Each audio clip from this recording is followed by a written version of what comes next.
Hello everybody and welcome to my first ever tutorial slash guide for IL-2 Sturmovik Cliffs of Dover. In this tutorial I am going to focus on the Messerschmitt Bf109 fighter. I am going to show you the various models currently implemented in the Team Fusion 4.0 patch. I'm going to talk about the distinguishable features, as well as give you a short historical breakdown of the subtypes. And I'm also going to talk a little bit about engine limitations in terms of revolutions, prop pitch and boost settings. And last but not least, I am going to show you a complete startup procedure, including takeoff, complete go around of the airfield and the landing. So to start off this guide, we are currently looking at the Messerschmitt Bf109E1, the very first serial produced model of the famous Bf109E, also nicknamed Emil. So this model was introduced in 1939 and entered service early enough to see some limited service in the Spanish Civil War. So what made this fighter so much better than its previous versions? Well, for one, it received the much improved DB601 engine. This engine actually was very advanced for its time because it was fuel injected and it was also inverted. So being fuel injected, that meant the engine would not cut out under -G, so the pilot could actually push the nose forward without any hesitation, and the engine would just continue running. So some might think, okay, what's so special about that? What does that actually mean for me? So, well, what it means is, as compared to the Spitfires and Hurricanes in IL-2 Sturmovik Cliffs of Dover, which are powered by early versions of the Rolls-Royce Merlin, you can't just push your aircraft into a dive whenever being attacked.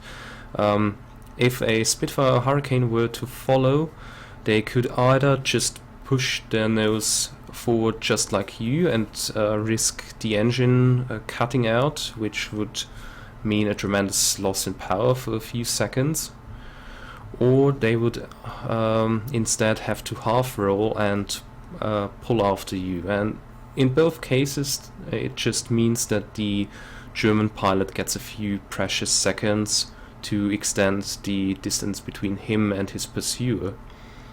The Spitfire and the Hurricane pretty much suffered the -G problem up until late 1942, when the shilling orifice was installed. This little modification improved the -G cutout problem a lot, although it did not really solve it completely. So the Merlin never became as resilient to -Gs as the DB601, and it just couldn't because it's simply not fuel injected. So what are the main characteristic features of the 109E1? Well, for one, it does not have cannons, it only has machine guns. You can actually see in the wings those little holes. They are actually the holes cut out for the machine guns. The barrel is too short to stick out, and it also has a pair of machine guns, also MG17s, in the cowling. The cowling machine guns actually have 1000 rounds, so that is a very generous load. Honestly don't know how much firing time that equals, but it is a whole lot, so you really have to shoot them for a long time to really run out of ammo for the cowling MGs. The wing guns are more limited. They only have 420 rounds in the Team Fusion 4.0 patch, which I don't know if it's actually correct, because you find all sorts of values on the internet. Some sources say 500 rounds, some say 420, some say only 350 rounds. So I'm not entirely sure about the ammo load on the E1, but 420 is still quite a bit. So here's the next model of the Bf109E, also nicknamed Emil. This is the 109E3.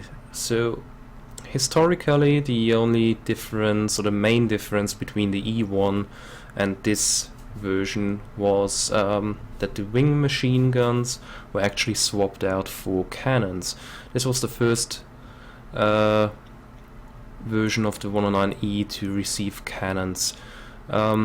Each of the cannons has 60 rounds stored in a drum, and while they are certainly not among the best 20mm cannon of the war, they are still fairly powerful, especially when you keep in mind that at the time this aircraft was introduced and fought its way across Europe. Most other fighters in the European air forces were still only armed with light machine guns or heavy machine guns at best. So this put the 109 at a very distinct firepower advantage, even though the ammo load was pretty limited. I mean, 60 rounds is not very much. You have to be economic about the cannon rounds, otherwise you'll just spray your whole cannon rounds on one target and that's it. When you run out of cannon ammo, you only have your nose MGs left, and those are not going to finish off an opponent very quickly. Historically, there were only 2 or 3 different rounds for the MGFF here. Just to clarify, the 109E3 was armed with the MGFF, but people always get confused about the MGFF and its successor, the MGFFM. The two, although they are basically the same design, are quite dissimilar. The MGFF only fired 134 gram projectiles, and they either came in AP, armor piercing, or high explosive. And actually the armor piercing round was pretty much just a high explosive round without a detonator, or at least it says that in the Bedienvorschrift, so the manual of the cannon. It states there that the high explosive, the armor piercing round is pretty much a high explosive without the detonator, turning it into a full round, which equals pretty much an armor piercing round. It had about a rate of fire of 540 rounds per minute, which is not spectacular, but it's good enough. And the muzzle velocity was not all too high either. I think it's somewhere around 600 meters per second. So the trajectory of the rounds is not too good, but with such a limited ammo load you don't want to waste your ammo firing at long distances anyways, so your best bet is to just close in on your enemy and fire from as close as possible to minimize the risk of just missing your target. I've already mentioned the successor, the MGFFM, so what exactly is different about it? Well, it introduced a new, or actually several new round types, the most famous being the Minengeschoss, or mine shell, translated into English. This was a thin-walled high explosive round which had many times the explosive content than the previous high explosive round of the MGFF. The MGFF explosive round only had like 4 grams of explosive, and the mine shell had somewhere between 18 and 20 gram of explosive. So you don't want to be hit by that. It didn't have any fragmentation effect. Instead, it relied on blast effect, because the German Luftwaffe figured that you're more likely to shoot down an aircraft by critically damaging its structure than crossing your fingers and hoping to hit something vital with an armor-piercing shell or a fragmentation fragment from a high-explosive shell from an ordinary one.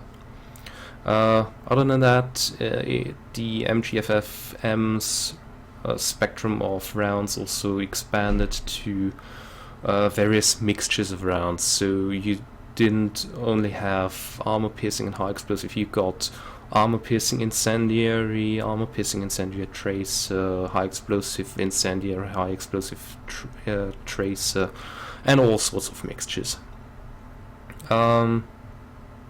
Because the mine shell was actually a very light round. I already told you the MGFF fired 134 gram projectiles, whereas the mine shell only weighed like 92 grams.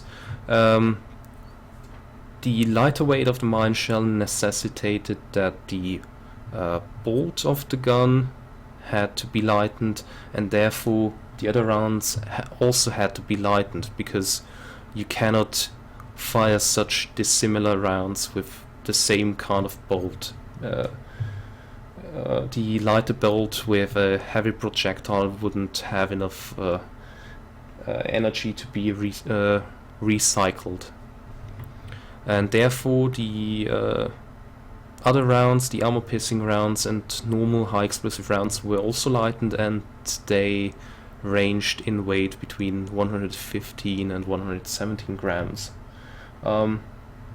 The rate of fire and the muzzle velocity for most of the rounds stayed about the same. There were slight changes, but nothing all too spectacular. Only the mine shell deviated from that. So I already told you the ordinary shells had a muzzle velocity of about 580-600 meters per second, whereas the mine shell came up to about 700 meters per second. So that had a much higher muzzle velocity, also giving it a much flatter trajectory and smaller time to target. So you were more likely to hit a target just because the projectile was flying at a higher speed. As for beltings, for the E3, I recommend you put into your 20mm cannons one Panzergranatgeschoss, that is the armor-piercing round, and 3 Panzersprenggranaten, those are the high-explosive rounds. So 1 to 3 mix, and that should be you should be good to go. That's also pretty much the historical loadout used by the Luftwaffe. For the MG17s, I didn't mention in the E1 part, but I'm going to mention it now. My recommended mixture is also the historical one, which is 5 SMK rounds, either with or without tracer, whatever you like. The SMK is armor piercing, so 5 SMK, 4 PMK, and 1 B.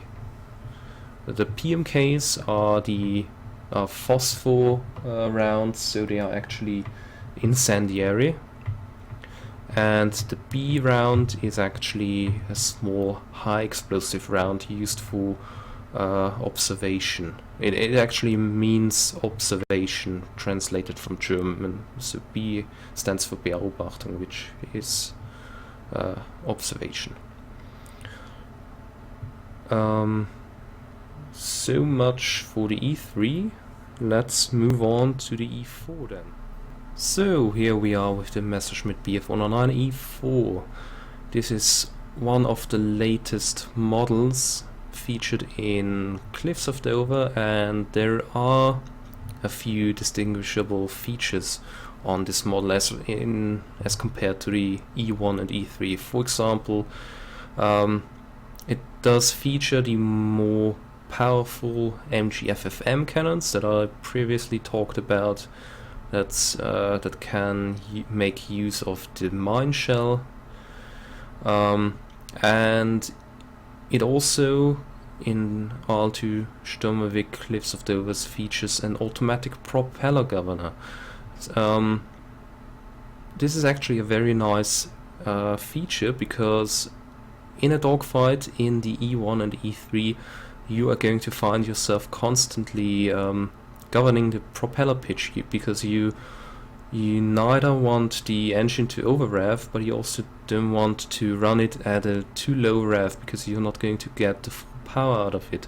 So in the E4, the automatic propeller governor is a very neat thing to have, because in a dogfight, when you slam the throttle forward, you just engage the automatic propeller pitch, and you never have to worry about the propeller pitch while fighting. It actually reduces your workload quite a bit.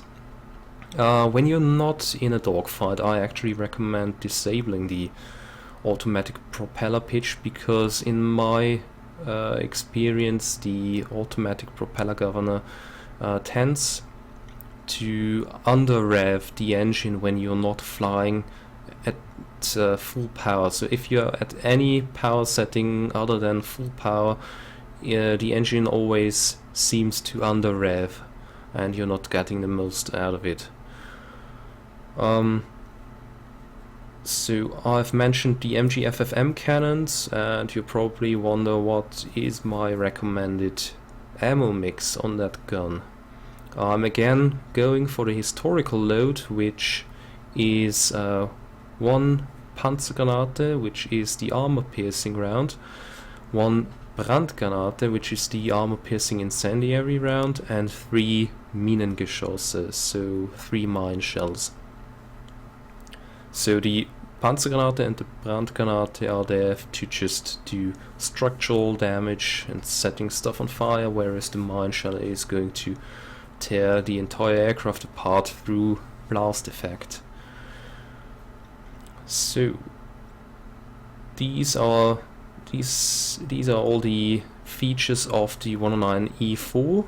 So we are going to move on to the last pure fighter version, the 109E4N.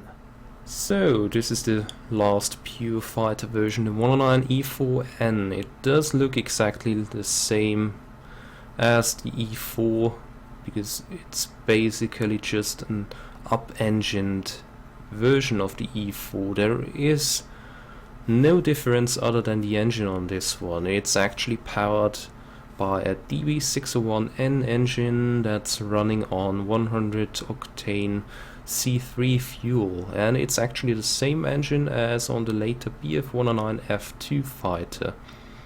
So this thing is the fastest and most performant model of the 109 that you're going to find currently in the Team Fusion 4.0 patch on the German side. It is a very good climber, very fast at all altitudes, and I think it has the edge over most or all British fighters in the game. That its closest competitor probably being the Spitfire Mark II, because that's also the model of the Spitfire with the highest boost currently in the game. Whenever you can get your hands on this one, just go for it, because you cannot do anything wrong going for one. Having a more powerful engine also means that the engine has some different limitations other than the other 109s. For the E1 to E4, your maximum permissible engine revolution setting is 2500 RPM, but the DB601N can actually go up to 2600 RPM, and using the auto prop pitch and slamming the throttle forward will at first probably sound a little worrying for you, because flying the E1 to E4 you're not used to the engine whistling that high in a pitch. But don't worry, it's all fine as long as you use the auto prop pitch. The engine does run at a higher RPM on average, but that's just normal. So, this is a short overview of the pure fighter versions. There's also a few fighter bomber versions that I'm going to go over very quickly just now. Alright, so here we are with the fighter bomber, also abbreviated in German Jabo, version of the Messerschmitt Bf109E4, also called E4B. So, as you can see under the belly we have our ETC-50, which can actually take up to 4 SC-50 bombs, which can be dropped singly, so you can hit 4 individual targets with these, which is a kind of a handy thing, because in Cliffs of Dover a transport ship actually only takes one well-aimed SC-50 bomb and it's history. So whenever you go after ships, I recommend you take the SC-50s and just drop one bomb per ship. The ship need not go down instantly, but over time it's after a few minutes it's going to sink. So what is special about these fighter bomber versions of the 109 other than the ability to drop bombs?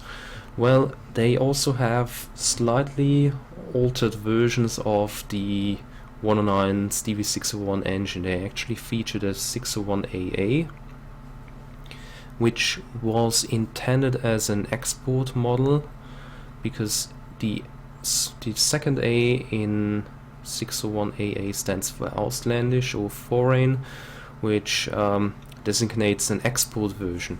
So the DB601AA had a slightly cropped supercharger, giving it a smaller full throttle height, but that also meant that the engine had a little bit more power on the deck. So in the 109E fighter bomber versions you are going to be slightly faster than the normal fighter versions, but only without the bombs and the bomb rack. So once you slap on the bomb rack and the bombs, the slight speed advantage you had on paper pretty much gets chewed up, but it's better than nothing. The 109EBs perform the best between about 0 meters and 3,500 meters, and because of the cropped supercharger they are going to lose power more quickly than the normal fighter versions. But when you plan to do a low level raid of an airfield, even if you do not take bombs with you, you can always take one of these, just get rid of the bomb rack and off you go. So, it's time to talk a little bit about engine management, boost settings, revolutions, etc. So, we are back here with our Bf109E1, and the E1 got kind of the short stick in the Team Fusion patches. It is modeled as an early version, or at least its engine is modeled as a very early version with lower boost and inferior supercharger. So the full throttle height of the E1's engine, the DB601A1, is 4,000 meters. So above that altitude the engine is going to continuously lose power, and especially if you're flying in formation with 109 E3s and E4s, you are going to notice that, because they are going to keep their power much better while your boost slowly diminishes. In terms of boost settings, there's a few memorable settings to keep in mind. The max continuous power, so the setting you can fly on pretty much unlimited, is 2200 revs and 1.15 ATA. Then we've got the Kurzleistung, or short power, that's 2400 revolutions and 1.3 ATA, and the emergency setting, or the in German Notleistung, which is limited to 1 minute by a timer, which is actually run by a clock. That's limited to 2500 RPM and 1.4 ATA. And you should never, in the 109E 1 to E4, you should never go above 2500 for more than a few seconds. As said, in the E4N you can up that limit to 2600 RPM, but that's because it just has a much more powerful engine. So, back at the Messerschmitt Bf109E3. The E3 has pretty much the same engine limitations as the E4. The only difference, as I already told you, is the cannons, which are a different model, and the E4 has an automatic propeller governor on top of that. Other than that, the engines are identical. The Bf109E in the E3 and E4 has a full throttle height of 4,500 meters, so that's 500 meters more than in the E1, and the boost is also slightly higher. So the max continuous setting is the same as in the E1, so that's 2200 revs and 1.15 ATA. Then we've got the Kurzleistung, or short power, of 2400 RPM and 1.35 ATA, that's 0.05 ATA more. And the emergency power, or Notleistung, for 1 minute is 2500 revs and 1.45 ATA, also 0.05 ATA more than in the E1. And here we are back with the 109E4B, the Yabo version of the 109E4. The E3B and E4B have the exact same boost levels and boost settings and limitations as their fighter versions, but as said, the full throttle height is reduced. So instead of 4,500 meters of full throttle height, the E3B and E4B only have a full throttle height of 3,700 meters. That's even slightly less than the E1, but that's partly being made up by the fact that they also have increased boost. So the E1 and the Yabo versions of the E3 and E4 are going to be inferior to the fighter versions above their rated engine altitudes. And last but not least, we are here in the Messerschmitt Bf109E4N with its 100 octane DB601N engine. This engine actually has a full throttle height of 5,900 meters, so it is the best in terms of high altitude performance. The boost limitations are also quite different to the other models. For example, continuous power is now 2,300 RPM and 1.15 ATA. Kurzleistung, short power, is 2400 RPM and 1.25 ATA, and Notleistung, emergency power, is 2600 RPM and 1.35 ATA. So now I am coming to the last part of my tutorial on the Messerschmitt Bf109, which is the startup procedure. So how exactly do we get this thing off the ground?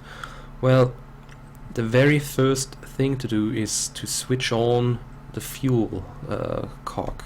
So that one is situated right here. You can actually either click on it, or I actually have a hotkey for this.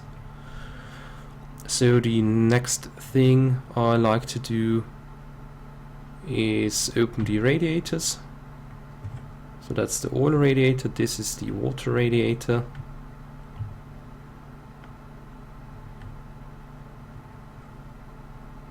Then I usually switch on my gun sight. This is not mandatory, and because we are in an E4N and it has an automatic propeller pitch governor, I recommend switching off the automation before switching on the engine, because there is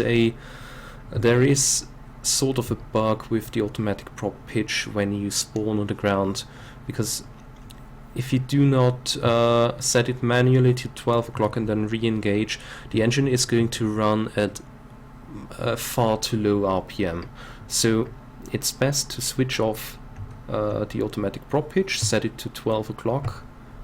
As you can see here, it's now in the 12 o'clock position, and then you can re-engage the propeller pitch. In the versions of the 109 that do not have an automatic prop pitch, you also have to set the prop pitch to 12 o'clock for takeoff. But beware that after takeoff you should reduce power and also prop pitch, and observe your engine limits. So as said, do not go above 2500 or 2600 in case of this aircraft. Okay, so that's it. Now we can fire up the engine, which is done just pressing one button. If you want to be very strict about this, you can also manually set the magnetos here to M1+2, but you do not have to. Okay, so engine is running, and other than most aircraft here in IL-2 Sturmovik Cliffs of Dover, you do not have to wait for the engine to actually warm up in the 109. In the Spitfire, in the Hurricane, in the 110, in the Junkers, in the Stuka, and so on, you actually have to wait for the engine to reach a certain temperature before you can actually take off in it without breaking it instantly. But in a 109 you don't have to worry about this. I don't know if it's actually realistic or not, but it's just a small detail. So we are now in the air. Time to retract the gear, which is done pressing the G key once. It will say undercarriage up, and once the gear is in, you can actually see that here. Here, this is the undercarriage indicator. If it's red and says iron, that means the gear is in.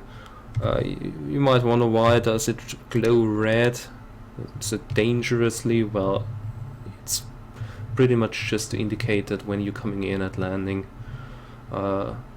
undercarriage is still in, so you should get it out, otherwise you're just going to land on your belly.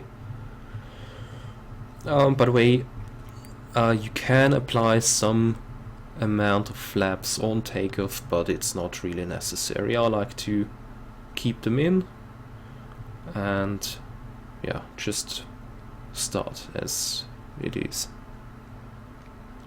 Okay, we have several airfields to choose from. I'm going to take one with a runway here. By the way, the propeller pitch here is not an automatic. I actually did not pay attention. So we almost had a scenario there. So as said, don't forget to watch your propeller pitch after takeoff. Always keep that in mind. And here you can see the engine is running at full throttle, and the engine revolutions are pretty much at the max at 2600 RPM. Okay, so time to go for a landing. I recommend you first dive to an altitude of about 500 meters, and then you can think about going on a final. You should, if you're in an aircraft with a manual with a manual prop pitch, you should also probably manipulate your prop pitch so you don't over rev it in a dive. But for landing, once you have your gear down and are setting up for the landing, you should put it back up to 12 o'clock position, because when you've got a situation and you need to just touch and go, you want to get as much power out of it as you can, and as you're flying at a very low speed, you need the prop pitch all the way up. So we are going to land at this runway, so we have to press the G key twice. There's a neutral position for the gear, and then the actual down position. If you just press it once, then nothing is going to happen, and your crew chief will be very, very mad with you. So I am going to lower the flaps, which also helps in landings. The 109 is pretty docile on landing, so it's not necessary that you actually lower the flaps, but I like to do it. It takes a while, because you can see down here, this is actually the flap wheel, and now we are, well, I think we're a little bit too high. Landing speed should be somewhere between 170 to 200 km/h, and on final you should start at about 400-300 meters. Okay.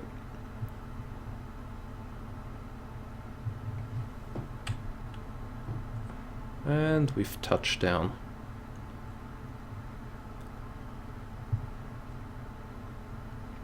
On the ground you have to be careful with the brakes. I have both toe brakes set to my rudders, but I also have a wheel brake hotkey on the keyboard, which actually actuates both at the same time, but it is pretty much just the all or nothing hotkey. So if you tap it, pretty much you're standing with both legs in the brakes, so you have to be very careful. If you push that too hard, you're going to put your aircraft on the nose. So you really just tapped it every other second for a bit, and that should be good enough. So we are now down on the ground. I'm switching off the engine, switched off the magnetos there, fuel cock off, and we've made it. Okay, so I think I have covered pretty much everything one could actually want to know about the Messerschmitt Bf109E in Cliffs of Dover. If you have any more questions about the aircraft, just post a comment in the comment section. I hope you liked this video, and I'll see you hopefully in the next tutorial.